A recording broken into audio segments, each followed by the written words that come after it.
We're officially live, I think, right? You never know. You never know, man. You go with it, whether you're watching this on YouTube, podcast, any other social media platform. We're gonna have a little bit of fun today. We're gonna start this out like no chit chat because we just did the chit chat before that, and we're just going rapid fire. So James doesn't know any of these questions. They're super hard questions. I bet.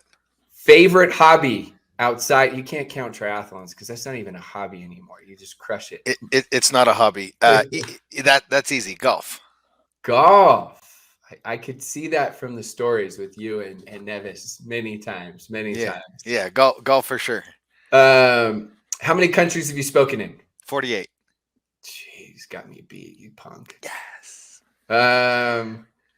Bucket list trip you haven't done yet.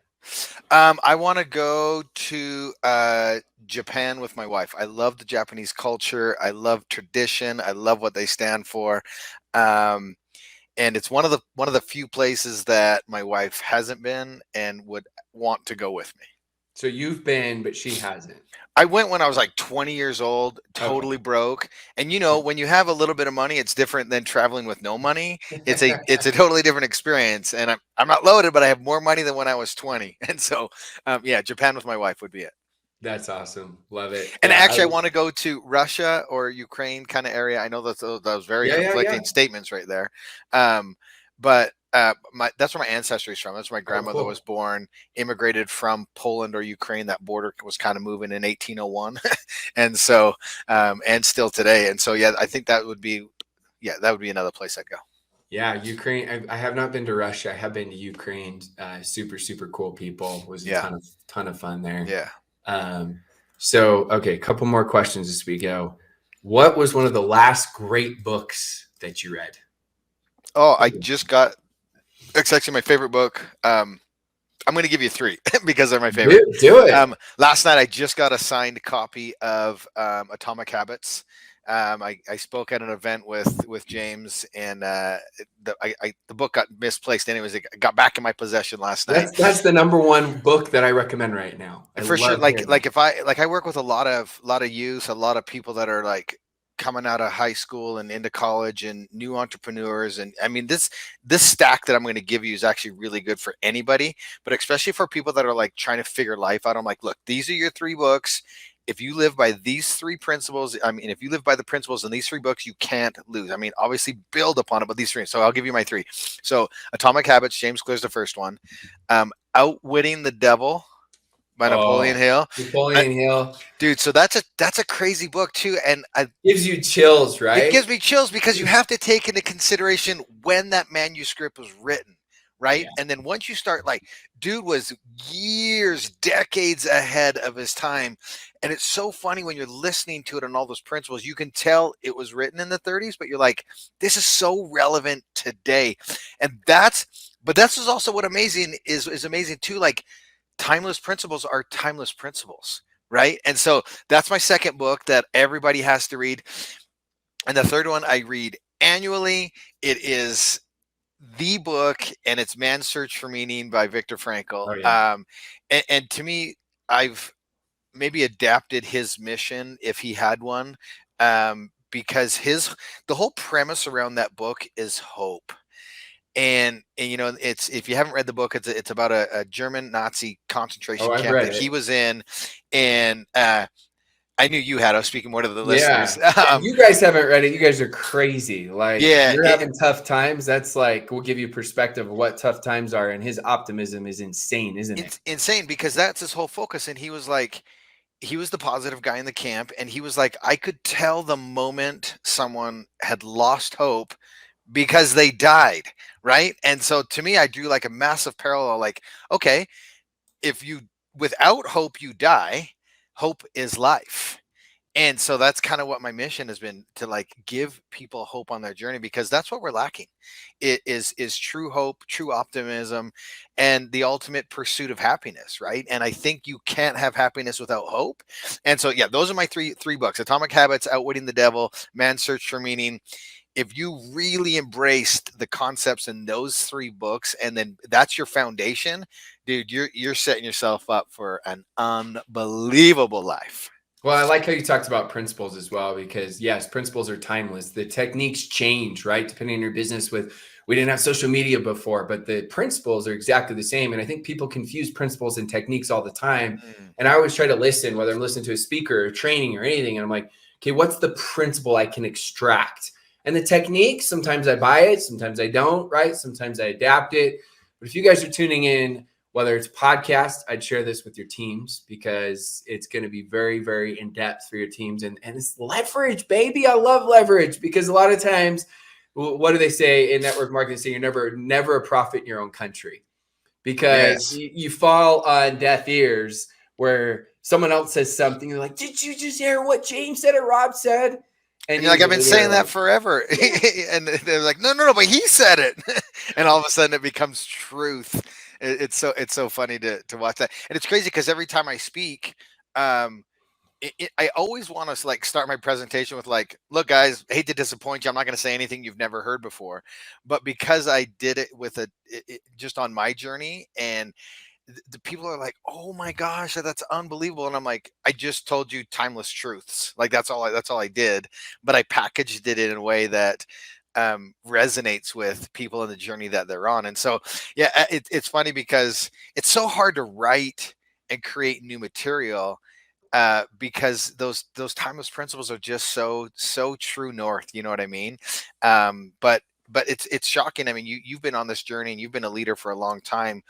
And we had this conversation when we were doing a mindset lunch the other day, and it was just like we take for granted the things we know, and because we've showed up on our journey for a long period of time, and the timeless. It's crazy how the timeless principles still aren't mainstream, and we're walking around bumping into each other trying to figure it out, and it's super simple. And I think that the premise is that ultimately we overcomplicate things, and we're looking for this magic bullet, the secret sauce or whatever, and it's just like it's basics, bro. It's basics, it's fundamentals, and it's those core principles. And so that's i think I think at the root of everything, people try to make things absolutely harder than they have to be.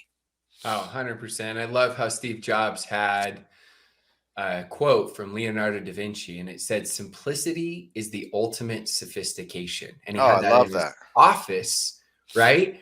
And we know how true that is. And so I always teach successful people just do the basics better. And I like to start trainings that way, just how you said, because we're always looking for the secret sauce strategy, when in reality, it's doubling down on these basics. So, two more questions, and we're going to get straight into this training, and you can answer them together.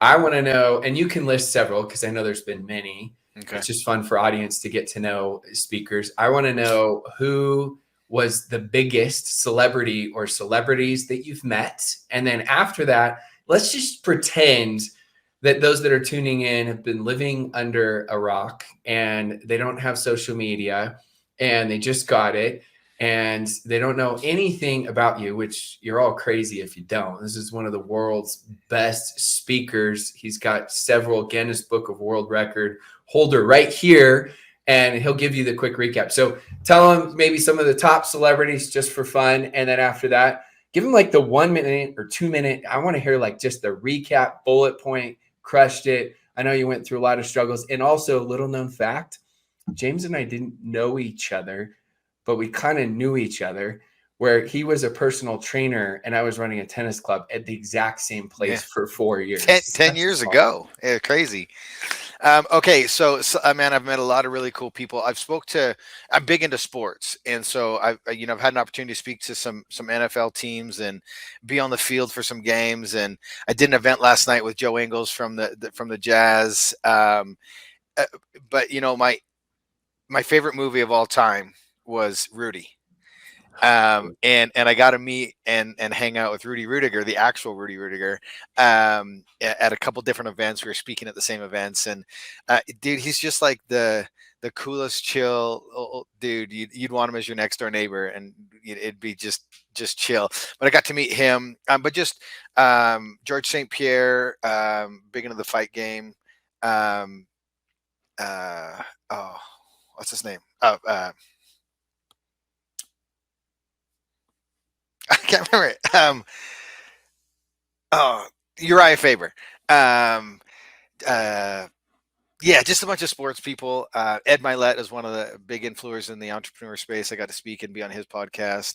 Andy Frisella, Rich Roll, Jesse. It's just a lot of cool It's people, just man. crazy, Yeah, which is just so fun. it's just a ton of fun. But I'm super excited because we're during one of the last projects we did. I talked to a lot of people and I was like, "Hey, how did you hear about our story and why are you here?" And he was like, "Oh, I was at an event that The Rock was speaking at, and he told your story from stage." And I was like, "Whoa, whoa, whoa, The Rock?" And he was like, "Yeah, that's the only reason I know who you are is the Rock was doing it." And then like 2 days later, I was having the same conversation, different person. I was like, "Hey, how did you know about our story?" And here he's like, "Oh, I was at a Tony Robbins thing, and he told your story from stage." And I was like, "What?" Well, it's just crazy because, I live in Utah, and I bike it up in the mountains. I disappear a ton, and so we all live in our own little bubbles and whatnot. But it's been fun to realize that your story's out there in these circles and people are sharing it. I'd love to meet The Rock one day, but yeah, it's fun. Yeah, you're like, hey, I heard you telling my story. You want me to come hang out with you? Want to Maybe hang be in out, a bro? movie with you? I'll tell it. I mean, people confuse me for The Rock all the time. It's obvious. Oh, that's great. And I'm loving the stash as well. I think it Yeah. just adds a whole new element to, Don't say crushing it out don't. there. Okay, I thought you were gonna say a whole new element of creepiness. No, I actually I got a message from one of my best friends who doesn't live here, and she was like, "Dude, I just don't understand it. You can even pull off a mustache without looking creepy." So that's maybe the ultimate compliment. I don't know. You're like, is that like a backhanded compliment? I gave my wife a backhanded compliment yesterday. It was her birthday, and I posted all these little things in the stories. And then she's the Michael Jordan of shopping. She's like, was that like a compliment or a passive aggressive backhanded compliment? It was all of the above, babe. Like, it was everything. Just Hey, take it, receive it, receive it. When you do something, you go all in. That's a big compliment. Well, tell everybody. I want them to hear your story. Let's assume they've never heard your story. Let's go through it. I want to hear bullet point version, and then after that, I'm going to ask some questions. James doesn't know what they are, but some questions pertaining to some things that will help you all out to have those breakthroughs. Because I always say good leaders have vision, but great leaders give vision, right? How do you cast that vision? Great coaches, or Stephen Covey, his definition of leadership was communicating to one their worth and potential so well they would see it in themselves. And side note, I would go over to Stephen Covey's house all the time in high school. I didn't know who he was until later and got in personal development. I'm like, I wish I could ask him questions. Yeah, no kidding. That was a missed opportunity for sure. For sure.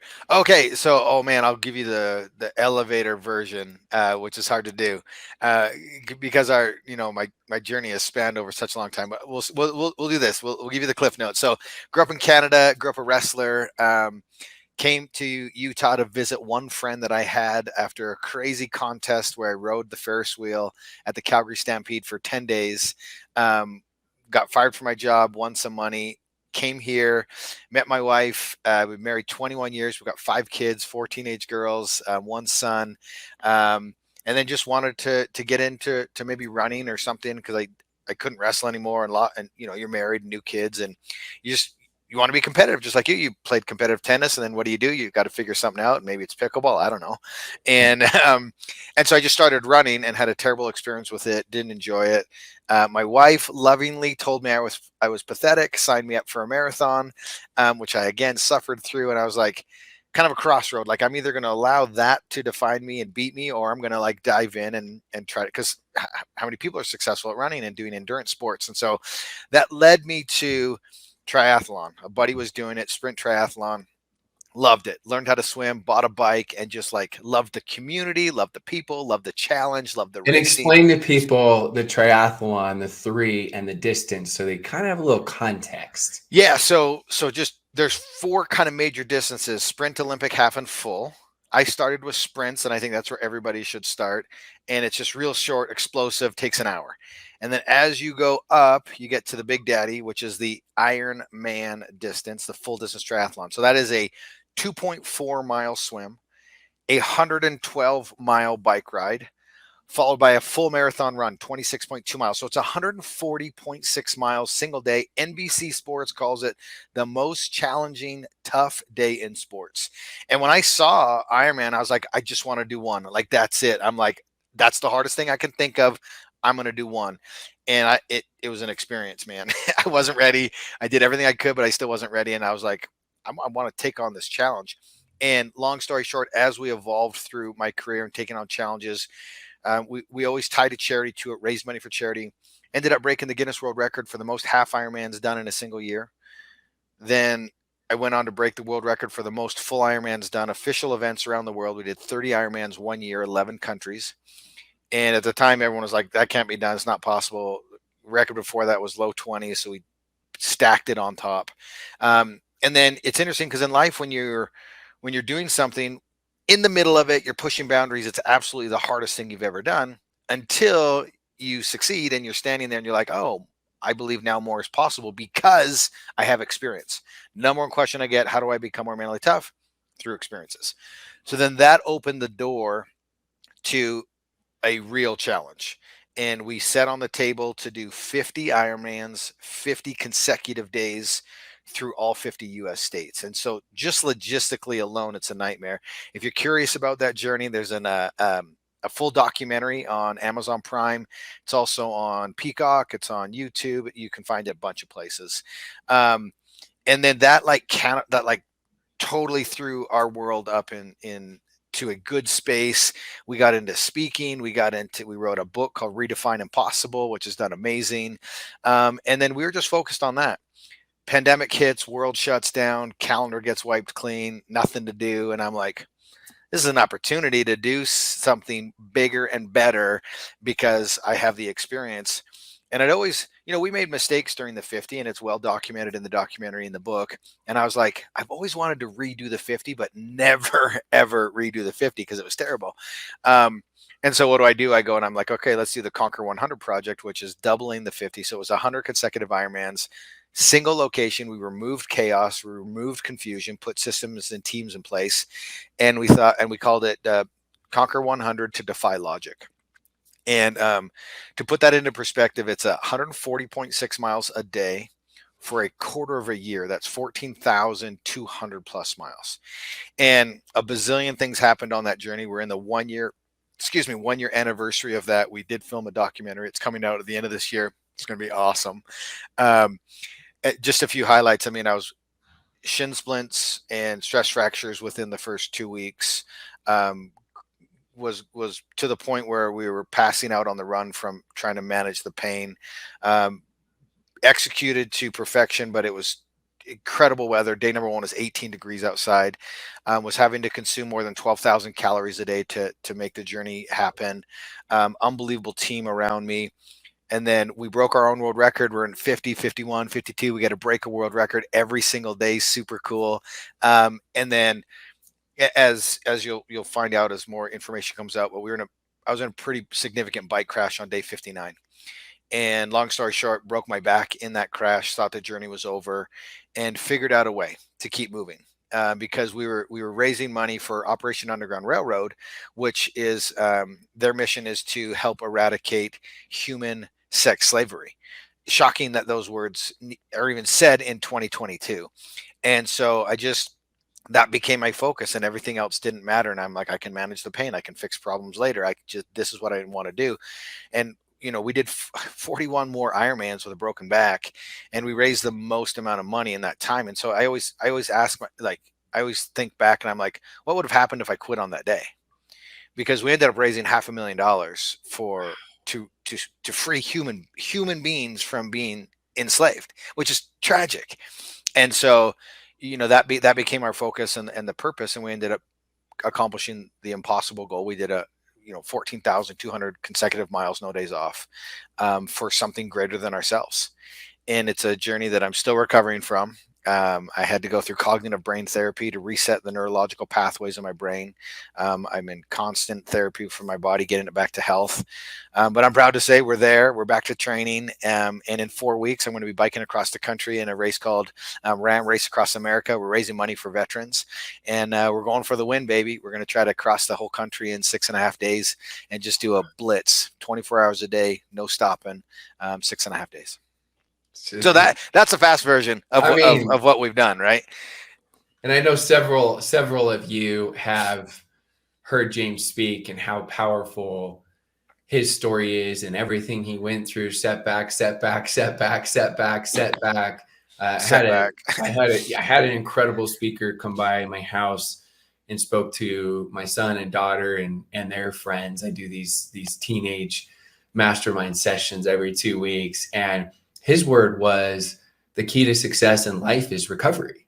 He's like, you're always going to have setbacks, always. And it's recovery, recovery, recovery, recovery. And how do you recover? And how quick do you recover? And what's your principles that you follow to recover? So before we dive into real quick, it's interesting on that one point, that secret to success, because in my presentation I say the secret to success is adaptation. And that's through recovery. Yep. And taking that moment, because I've seen a lot of people fail because they're so rigid on how they're going to get to the destination. And the reason we've been successful is because we've become master problem solvers. And that means taking a step back, recovering from what just happened, dissecting it, and then adapting to what it is. And even with our athletes that we coach, our philosophy is how high can you soar? Stress, optimize, adapt, and recover. And those are all key principles. You have to stress yourself, push your limits, push your boundaries, stress, optimize in an optimal environment with an optimal team. And then you adapt through recovery. And that's the process to be successful. So I love that you said that. And it's a great principle to be teaching the youth and the kids. Good job. Just so important because they see, they want to be like perfect. And kind of a side note, and then I want to talk about something that you have coming on, and then we'll get into more questions here. But you just see with these kids and adults especially as well, but it starts out right in the younger years where they're scared to do something because the mother of all fears is the fear of judgment.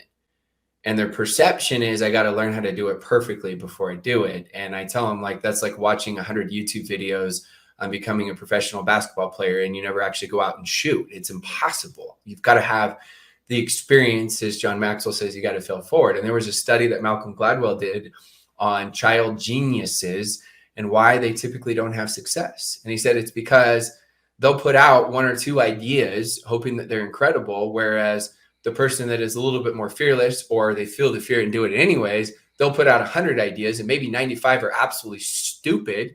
Percentage-wise, their ideas are stupid. But they put so many out there that eventually, as they take action, they got something that makes all the difference and changes the world or changes their life or somebody else's life. And so it's just so important to understand, and not just in network marketing, in your own personal lives, because again, we're talking principles. So before I go in, I got a couple questions that I wrote down. You've got this incredible challenge that is coming up that you've put together. And I love it because you've taken all of your previous experiences, you're bringing in some of the best guest speakers, you're breaking it down, you're simplifying it, you've got some sort of accountability and challenge that goes along with it. So it's not just here's something, but they actually go take action and make it happen so people have results. And for me, I love promoting things that are going to help people. I'm not even, and guess what, it would be great if someone is, I'm not even an affiliate. I don't get anything on that, which there's nothing wrong, and someone does. But I just was talking with James. We went to lunch. I'm like, look, people need to hear this. This will help them and help their businesses. I'm like, let's go on. Let's do a live. Let's do a podcast. Let's share with people. So I got some more questions. Before I go into the questions, I want people to hear a little bit more about what you've got going on and what you've put together, because I know it's going to help them out. And I'll put up the website here for you as well. Yeah, thanks, man. It's actually called Mental Giants, because literally the number one question I get as I travel around the world is, how do I become more mentally tough? And like you just said, people are like reading, they're watching, but they're not experiencing. Like I didn't know I loved wrestling until I wrestled. I didn't know I loved golf until I golfed. I didn't know I loved triathlon until I did triathlon. And everybody's sitting at home going, "Oh man, I'm trying to find my passion. What is it? I'm waiting for my passion to come to me." And they're like trying to just figure. And I'm like, the only way to like figure it out is to go do things, have experiences, get out there. Like that's the whole point of life, is like living. And so we've kind of created this program called Mental Giants. And like you said, we're going to bring in some guest speakers from all different categories, and just like it's not definitely not going to just be like me sitting here talking to you guys and telling my stories and pounding my chest and I'm so cool and I've learned this. But really, it's a community of people that want to grow, that want to network, that want to collaborate, that want to learn from each other. That's also how you learn, is you put yourself and surround yourself with unbelievable, amazing people who have done it. When you're growing up, everybody says respect your elders, listen to your elders. And it is so true, because they're coming from a place of experience. They're coming from a different perspective, having done it and lived it. And the number one advice I could give my younger person, before, if I could, go back in time, it would be like, surround yourself with as many incredible people and ask them questions, learn from them, engage with them, serve them, do all these things so that you grow and become the best version of yourselves. And so we've kind of put together a fun 20-week program. And by the way, it comes with a free NFT, a really cool NFT, and you can see them on the link that we did. It's a character of me with all these different expressions and fun things. And so that's just a free thing that we're giving away that could go up in value. It could not, but it's cool to say, hey, I've got an NFT. And so if you don't understand it, it's okay. It's free. You don't got to do anything. We'll just give it to you. But then, it comes with a physical component of it. It comes with a mental component. It comes with a community component. It comes with a learning component. And at the end of the day, like doing these, like life comes down to discipline, time management. And I always say the secret to success is doing a lot of little things consistently over a long period of time. And then I'll add to that, it's surrounding yourself with amazing people, mentors, coaches, and people. That's how you win. And so, simplest level, we've put together a 20-week program where I'm going to open my Rolodex, bring in all my friends, all my mentors, all my coaches, all that. We're going to have discussions every single day. We're going to troubleshoot. We're going to problem solve. We're going to do all these things. We're going to connect people. We're going to teach you. We're going to learn from you and the community. And then there's free prizes, things. As soon as we sell out, we're going to put a Tesla up for grabs. We're going to give away $300,000 in prizes. We're going to do turn this into weekend retreats where we get together, do fun activities. Again, you have to have an experience in order to grow. You don't know how to take the next step until you're backed into a corner and you have to take the next step. And so, the first step is like creating the community, doing things together, and then getting together and doing fun things and having experiences and building those relationships further. And so that's what we're doing. That's super exciting coming up, where it's actually starting in the next 10 days. We'll keep registration open during the first week. Super undervalued. It's just $777, which I've got a really cool story about why it's that price. But you won't hear it unless you come on the inside. And like I said, it's just going to be fun. It's going to be community. It's going to be learning. It would be impossible not to grow if you showed up every single day, participated, and wanted to learn what we're gonna share, and we're all gonna grow together, and it's gonna be fun. It's gonna be a community. I mean, I just think about it. We understand the power of environment, the law of association, and to be able to be coached on a weekly basis for 20 weeks by an individual who did 100 triathlons in 100 days. You think about the mental toughness that takes. Like, you can't be more mentally tough than that. It's one of the most difficult feats you will ever find in the entire world of anyone doing anything, when you combine the mental and physical and everything. And you've got that type of individual along with his top associates, partners, coaches, mentors that are coming on. Like James said, the only way you're not going to progress is if you screw up and don't show up. If you show up, you are going to be able to see some fun results. And I say fun because I think having fun is making money. And I think having fun is helping other people make money, because we get to do what we want with who we want, when we want. And that's really what life is all about. So with that said, I want to share a real quick story. So, you look back in your history and your past and growing up, and you're like, who are some of the examples? Who are the mentors in my life? And my grandmother was one of the biggest mentors in my life, and I learned a lot from her. And she's one of the most mentally tough women I've ever met. And we're talking a lady that was born and raised in Ukraine and immigrated to Canada to start her life and was just trying to figure it out. But she had so much passion, so much drive. She had discipline. She had structure. She put team around her. She got part of a network marketing company in the 70s, like one of the OG companies. Like, she tells me stories about how she was in the basement of the owner packing pills, capsicum pills to get it out to the people. And it's not like there was social media and whatnot. She's like knocking doors, fax machines, applications, all this stuff. She lived well into her 90s and was still collecting a $15,000+ check every month based on the time that she did. It wasn't overnight, but this woman grinded. She showed up. She was consistent. She did all those things. And so I watched her. I studied her, and I've completely admired her. And she is one of my heroes and mentors because of what she did. And I've taken a lot of those principles and applied them in my life. And that's what is a piece of why we're successful in what we're doing. So I just wanted to share that because this community really understands that. They understand the time that it takes to build something powerful, the momentum that you can create, and the team, everything that you do that. And my grandma was just the ultimate example.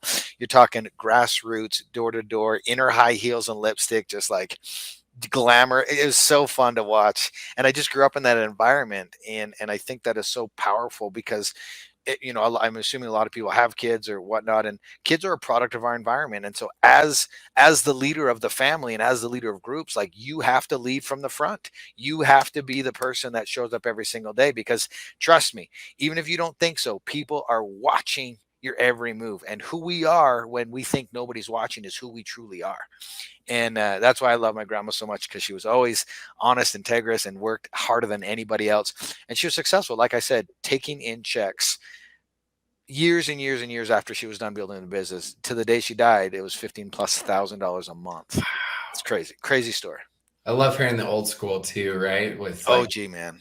faxes and like, yeah, I mean, there is social media. They didn't even know what social media was. So you're going old school trying to figure it out and how to make it happen. And she did. And these days, again, like we talked about earlier, the principles are still exactly the same. We just have so many incredible new tools and techniques, which there's strengths and weaknesses to it. There are huge strengths. The weakness is sometimes people fall back on just the exposures of being able to use social media, and they become little spammy pammies all over the place and don't develop the skill set. And then they get on social media and they're on the freaking scroll patrol. And 2 hours later, they're like, I worked so hard today, James. James is like, really? How many new people did you talk to? Yeah. Well, I don't know, but I was on Facebook. But that reel made me laugh. And I tried to even log into MySpace today, and so I'm crushing it. I haven't heard everywhere. I haven't heard MySpace and 12 Daily Pro and so long. That was a fun conversation. Just had to drop that nugget in there for you, Rob. No, drop it in. People hear you like, if you know, you know, and if you know, you know. If you don't, you don't. And it's okay. You won't know. We'll keep it as an inside joke. If you know, you know, and if you don't, you won't know. So all the time, I'm sure you get this question. People that say, but because I get it, but Rob, you're so disciplined. James, you're so disciplined. Like, I don't have discipline. I lack discipline. I've tried it. Every time I try a workout or a diet or even a lifestyle, like they say, or a business, I just keep reverting back to not having any discipline. So how do I exercise the discipline muscle, and how do I grow that, make that happen? Dude, my skin was crawling because I could just hear all the different voices making all these different excuses, and I just hate it. And you're smiling, and in your mind, you're like, I'm going to slap you silly. I wish I could come through this screen at him right now. But it's crazy because I'm not disciplined. I straight up aren't. I'm not. I wake up every single day and I'm like, oh my gosh, I got to do something today. And my wife is so good at it. And the reason that we've been able to be successful is not because we're disciplined, because we have systems in place, and we create a routine that then becomes a habit that doesn't even require discipline because it's there and it's bulletproof. And that's just the key. And the problem is people people strive for perfection. And I want everybody to wake up, turn the volume up in the back. We're not perfect, everybody, and it's okay. We're going to make mistakes, but the key is to have quick turnarounds on those mistakes.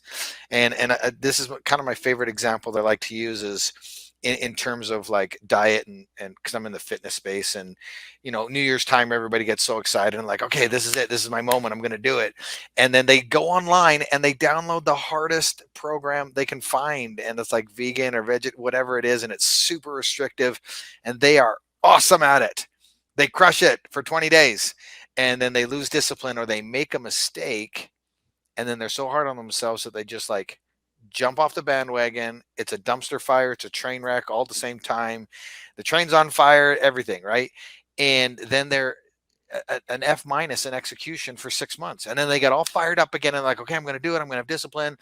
And they download the hardest possible program online, and then they do it for 20 days, and then they make a mistake. It's okay to not be perfect. It's okay to make mistakes. And you continually refine those mistakes and have less and less time between mistakes. Guys, if you were to implement a B plus average in your life, you would win, because the average over a long period of time, you're going to be so further ahead than being an A plus for 20 days and an F minus for 6 months. That is a destructive pattern to be on. Forgive yourself for the mistakes that you've made. Get back up, fight really fast, turn it around, get back on task, and be okay with it. We're not perfect. None of us are. I'm not, you're not, Rob's not. We're not. It's okay. As long as you just keep getting up and keep chipping away at it. The only way to guarantee your failure is to stop showing up. That's a guarantee. You stop showing up, you lose. You keep chipping away at it, eventually you're going to win. The cream, I tell my kids all the time, cream rises to the top, kids. Keep showing up, honesty, integrity, you're going to win. I love how you simplified it, because like I know we talked about a little bit earlier, successful people just do the basics better, but it's so key and so important. And I think people are way too hard on themselves. So there's a huge difference between guilt and shame. A little bit of guilt teaches us the difference between right and wrong, but all too often as humans, and I know women do this even more than men, unfortunately, where they let the guilt consume them and it turns into shame. Well, and then they develop the mindset that it defines them. Like I don't know how much time we have, but one of the best stories in Atomic Habits is about a guy who's trying to lose weight, and he sets the goal to go to the gym 6 days a week, 2 hours at a time, and he does it Monday, does it Tuesday, screws up on Wednesday, and then he decides, well, I'm already failed, I can't reach that goal, I'm done, right? And now he's associated himself with a failure. This is a mental game. So they had him shift what he was doing, and he said, look, you can only go to the gym for 5 minutes today. Set your timer. When 5 minutes is up, you have to leave. And he's like, dude, five minutes at the gym, that's not going to change my life. And he's like, just stay the course, go to the gym every single day, do 4 reps, get out. You have to leave. And so he does it for 1 week, 2 weeks, go to the gym 5 minutes. He's like, dude, I haven't changed. And he's like, but what are you? And he's like, well, I'm a gym goer. And he's like, yes, you're a gym goer. So now I want you to go for 10 minutes. 10 minutes and then leave. And then all of a sudden he's creating this system to where he's not overwhelmed. It's 10 minutes of his time, and he becomes and starts to associate himself with being a gym goer. Guys, you have to understand, guys and girls, when I say guys, it's both. You have to create a habit of winning. You have to create momentum. You have to create success. And people try to somehow try to pole vault to the top of Mount Everest in their first jump. So and I'm like, you're gonna fail. Like you can't go from 0 to 100. There was a decade before that headline was created, before I could even conceptualize it. And so it's about creating momentum. It's about creating those small steps. And that guy completely transformed his life, but he started by going to the gym 5 minutes a day. And trust me, I get it. I understand physics. That's not going to change your life in that moment. But you can't change your life in a moment. You can change the trajectory of your life in a moment, and then start to change this, and that changes everything. He's the fittest dude on the planet now. It's amazing. Crazy. And you think back to the beginning where you just wanted to start and do a triathlon, and then you did a bigger triathlon, and then it was a couple more. It's because you just kept gaining more and more momentum, and it was always just next step. You get to 51, you're like, let's just do 52, and then it's 53. I have a hilarious picture of me in my very first ever triathlon, and I'm I'm in a pool trying to do 400 meters of swimming, which is nothing. And I'm gripping to the edge of the pool. I'm gasping for air. I'm wearing a nose plug. I can't breathe. I'm like, I got to figure out how to like finish 100 more meters. And I promise you, nobody would have looked at that image, that person on that day and said, yep, that guy right there. He's going to go on and set sports endurance history. He's going to break multiple world records. He's going to be one of 7 billion people in the world.